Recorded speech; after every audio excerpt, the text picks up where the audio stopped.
Have you ever felt like you went through a narcissistic relationship and maybe what happened was years ago, right? I'm not talking about a breakup or leaving your narcissistic parents' home a few months ago. I'm talking about years.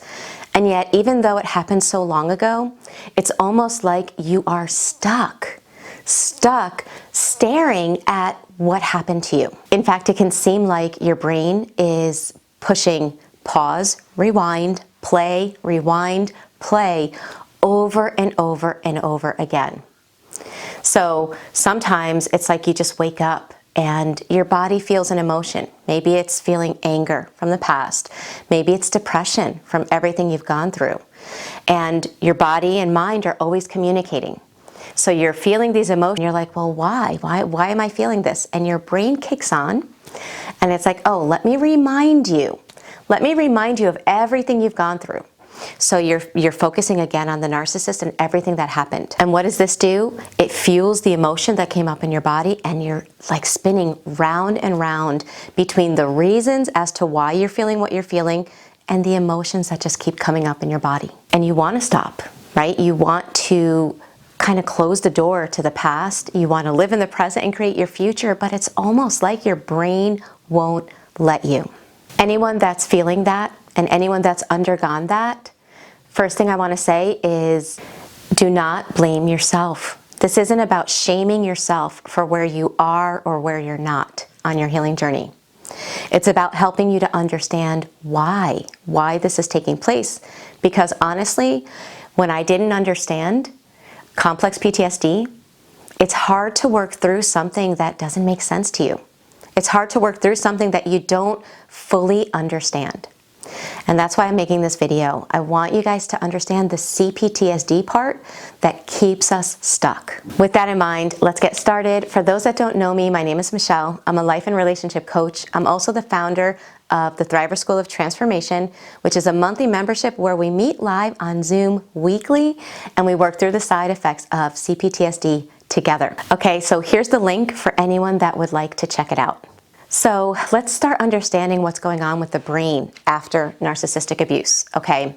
So before you understood what was happening in the relationship, you were focused on you. Your brain was completely focused on you in the sense that you thought that the reason things weren't happening in a healthy way, the reason this person wasn't giving you the love that you deserved, whether it was a significant other or a parent, you thought it was because there was something wrong with you. And so you were focused on you and trying harder and harder and harder to please this person, changing yourself, yanking your personality inside out, trying to find the secret formula to make them happy. And nothing worked. So what happened as a result is that as time went on, it became painful and draining for you to be doing all the work in the relationship and to never get what you needed emotionally, spiritually, psychologically, financially from the relationship. So eventually, your brain starts realizing that that strategy, because that's what it was a strategy to try to get your needs met. The strategy was to take all of the responsibility and all of the blame and try to find the formula to make it right. But your brain starts to realize that that strategy is causing you more pain than pleasure. And our brain is designed not so much to make us happy as much as it is to keep us safe and away from pain. And so your focus flips. And that's when you go into the first stage of recovery, which is starting to focus on who is really to blame. And that's the other person that is refusing to give you the love that you deserve. That's refusing to take any responsibility for their action. That's continuing in the manipulation games that they call a relationship. Like that's normal for them. And you start realizing that this is who they are and it has nothing to do with you. And that feels good. It feels good to start to understand that it wasn't that there was something wrong with you. And so your focus is on them, and that's powerful because by putting your focus on them, you started to break free of enmeshment. You started to learn how to not get sucked into their manipulation games, okay? So your brain starts seeing, oh, this new strategy of focusing on the narcissist is empowering me.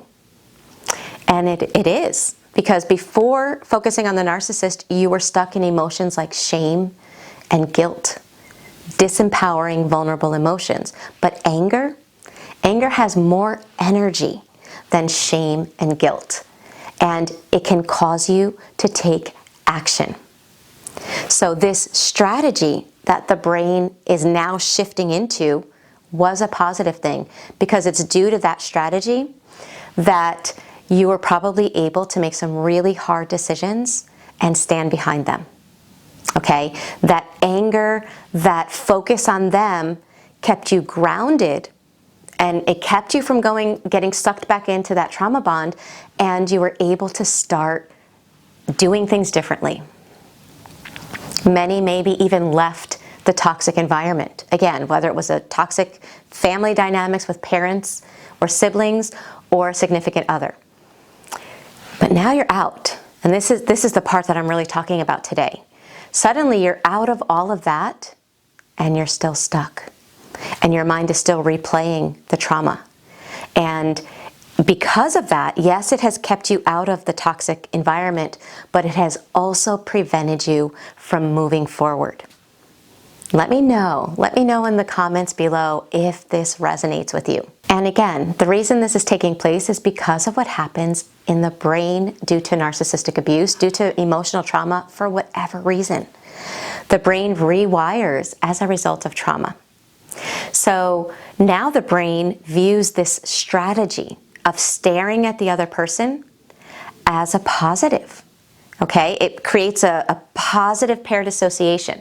This is good for you. It's helped you to stay safe. It's helped you to not get sucked back in. And it also remembers. Your subconscious mind doesn't forget anything. Okay, so your nervous system remembers that when you were focused on you and doing what you wanted to do and trying to be the best person you could be and trying to create the life that you really wanted, it was always met with something painful. So it has a positive paired association with staring at the narcissist and a negative paired association when you want to live your life. And so what can happen is your own nervous system thinks it's helping you by keeping you stuck focusing on the narcissist. And yes, it has its place. I'm not trying to take that away, but what I am saying, it's a temporary solution. It's not a permanent solution that's going to help you to move forward. So when it comes to learning about complex PTSD, when it comes to learning how to rewire your brain, when it comes to doing the things that are uncomfortable in your body as a result of the conditioning that you've undergone, you will feel resistance. You will experience emotional flashbacks. And if we don't understand those things, we think our body is telling us to not do those things. And in a way it is. But it's telling us to not do those things because in a sense, or in a way, our nervous system is still living as if you're still in the relationship with the narcissist and they're still actively in your life. And if they're not, that's horrible because they're not even in your life and they're still keeping you from moving forward. So I wanted to make this video to help you to understand that the next stage is working through the side effects of complex PTSD. Now, not everyone is affected as deep. It's not because some are weaker than other people. No. To me, I think that it's the longer you're in the relationship, and especially if you had narcissistic parents and then a long-term narcissistic relationship, that's when the work is a little bit harder. But sometimes I'll see comments underneath my videos that are like, oh, I was in and out and I healed so fast, and it can make others feel like, well, what's wrong with me? Well, I want to let you know that the majority of people that talk like that are individuals that probably didn't have narcissistic parents, and they were probably out of the relationship within 2 years, maybe even 3 max. Yes, anyone that's been in a relationship with a narcissist up to 3 years is going to have to do some work to kind of overcome the side effects, but it is a whole lot faster. So it's a whole different story if you've been in a long-term, a marriage of 10, 15, 20 years, combined with having a narcissistic childhood.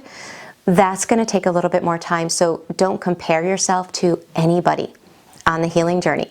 But if you have been through long-term trauma because of narcissistic abuse, then the next step is to work through the side effects of complex PTSD.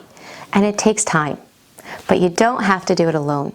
I put together the Thriver School of Transformation for that reason, so that there is a community of support where we meet live weekly and we talk about different aspects of the healing journey. For example, this month we're going over reparenting. And it's the weekly consistency that helps our subconscious mind and our brain to get rewired, because our brain is rewired by repetition plus emotion. So if you're struggling and you really want to do the inner work, but you're having a hard time, make sure you check us out.